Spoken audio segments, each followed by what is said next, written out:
What is the study of money and wealth called and why you need it? You've got to know the difference between money and what is wealth building.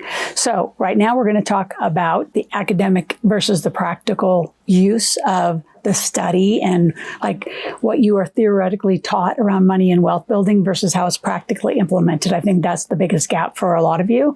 Number two is financial literacy is not enough alone. It's just the beginning basis points. And then you have to learn to activate again into the principles of it. And last, what's the real curriculum that wealthy families pass down that schools will never do and most families never get right?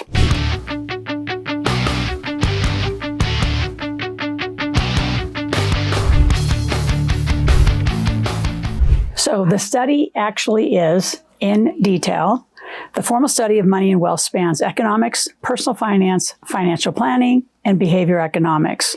None of these alone will make you wealthy, but they're the base of the formal study. So it's the theory. So if you were off at a university and getting some financial education or accounting, typically you're being taught to go get a job. Typically in accounting, it's by the big four agencies. So the actual academic and practical around wealth, number one, economics, how money moves through systems and markets. Number two, personal finance, budgeting, savings, debt management, right? Useful, incomplete. Behavioral economics. You know, people make irrational decisions because most people operate with love and money in the same conversation.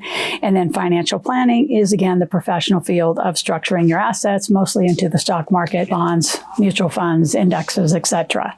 So the theory versus the practical use is vastly different. So what you're taught, you go to school, my son went to school, got 2 degrees, finance and accounting, and a master's in accounting, is that he never was taught anything that we talk about. Because I'm talking about the practical application of being a millionaire, being an entrepreneur, putting your money to work through companies. So your companies make money, not you. So the practical application I'm going to get to at the end of this video of how the wealthy pass this for generations and how it is so different than what you're ever taught if you're just in the theoretical side. So while you're here on this lovely internet called the bathroom wall, you've got to be very mindful whether you're looking at theory or practical application. And then those who are teaching the practical application, do they live in integrity to what they say they teach? I do. I have a lot of different assets. I live in the alternatives, and we're going to teach you. If you want the goal to become a millionaire, 3 to 5 years, you'll live in the alternatives as well. So in addition, financial literacy is not enough. Financial literacy is usually the basics. What is an income statement? What's a P&L? What's a balance sheet? What are assets, liability? It's just sort of the basic vocabulary definitions. To truly have a practical application, you have to go past all of just the vocabulary. I mean, you can do that in an AI search or a Google search. When we say financial literacy from the wealthy standpoint, you actually live it. You can talk it.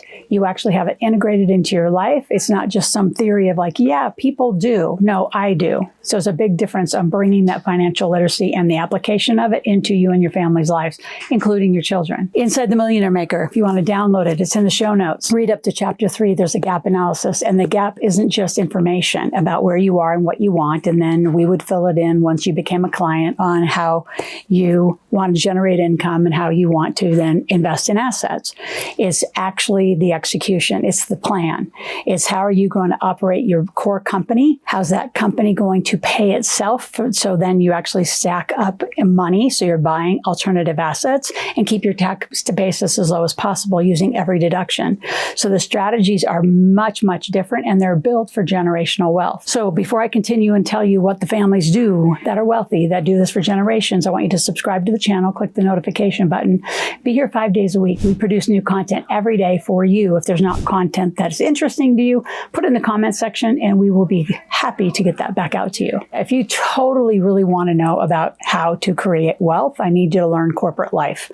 So we have a link, actually it's 44 minutes. It's in the show notes. It's askloral.com/TMI44. So check that out. If it's interesting to you, lean in farther, call our office, have a conversation about how we can help you live corporate life, because that is the curriculum of the wealthy. Companies make money, individuals get taxed. So as wealthy families become more wealthy, it's because they're making their money inside of a corporate structure, not in their personal name, inside of a company that activates the greatest tax code.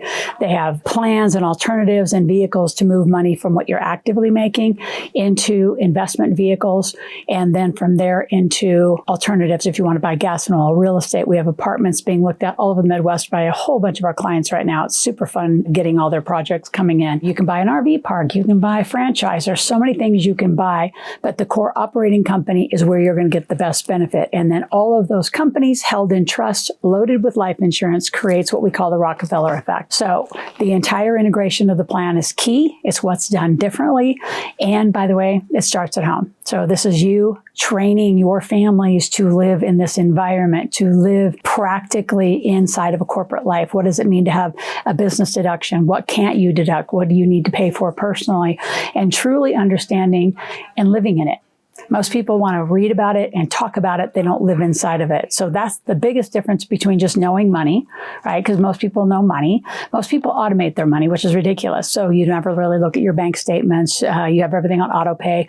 You're not doing reconciliations at the end. And I'm not opposed to the automation of downloading your accounts, but to not reconcile them and go through them yourself, knowing that you're the one behaviorally who did the spending, I think is a little ridiculous.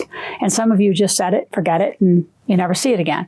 That's not what the wealthy do. They bring their families in, their kids in, and they start training and teaching them clearly through their teens into their 20s. And those of you who aren't doing it, I would say, why would you build and accumulate this much wealth and then hand it to a bunch of trust fund babies? So they need to accumulate and be part of the growth of the continued estate. So a wealth plan is a clearly laid out plan through the trust that defines how the kids get the money, when the money is given, what to do with the different assets upon a variety of family members passing. Do they pay off debt? Do they keep it? Do they make it more of a family office? So those are decisions, and that plan is built inside the trust and very executable by the team who's in charge. If you have any questions, this was a fun video. This was a big one because it's going to talk to a lot of you that are beginners and appeal ideally to those of you who seriously want to get this right. If you have any questions, go to askloral.com, ASKLORAL, ask a question, make a request. We'll be back tomorrow.